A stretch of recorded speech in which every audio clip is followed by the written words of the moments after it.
اور اسی مٹی میں ہم تمہیں واپس لے کر کے آئیں گے. اور بھائی جب مٹی کے اندر انسان کو واپس لایا جائے گا تو قبر کی منزل کوئی آسان منزل نہیں ہے، بہت دشوار منزل ہے قبر کی.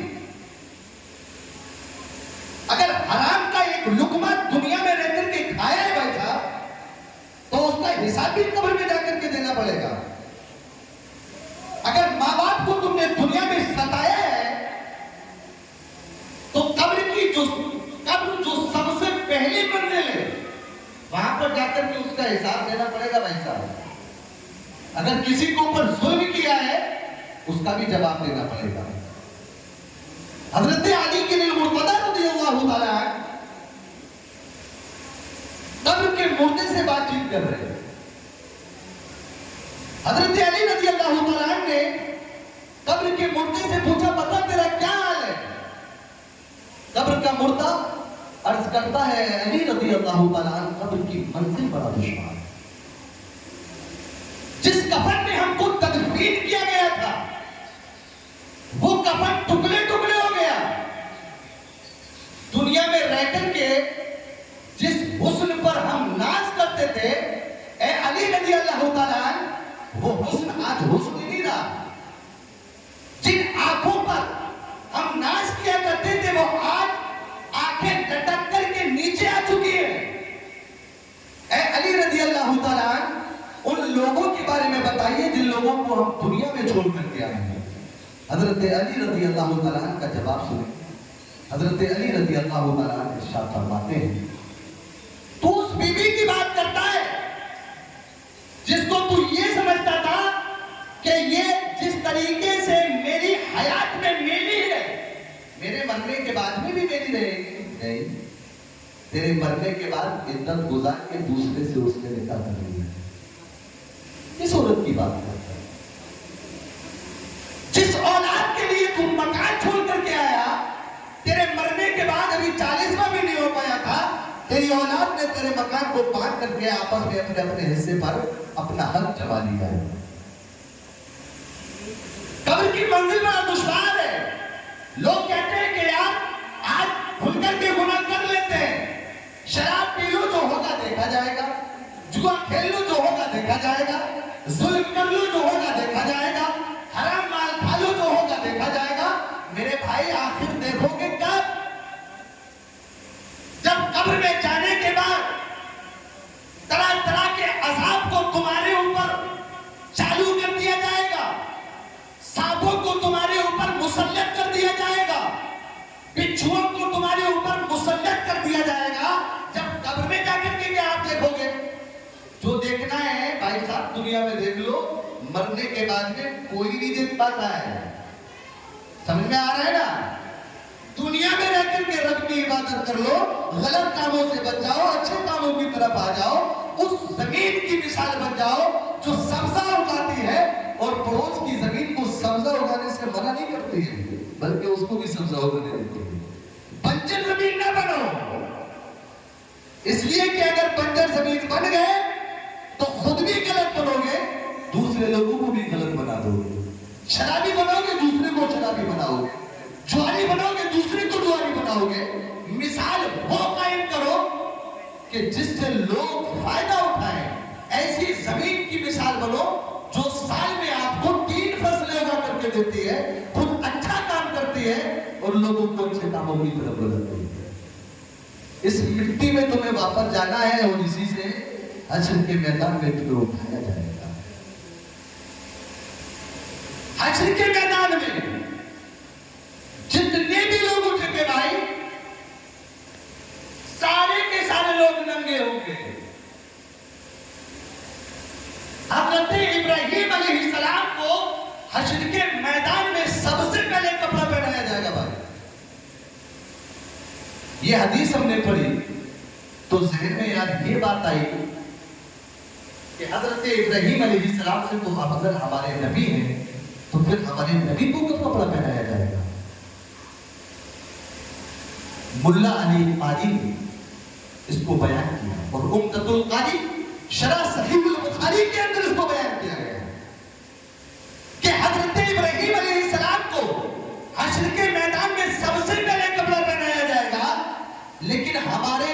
شان یہ ہوگی کہ ہمارے نبی کو جب حشر کے میدان میں اٹھایا جائے گا تو کپڑوں کے ساتھ اٹھایا جائے گا.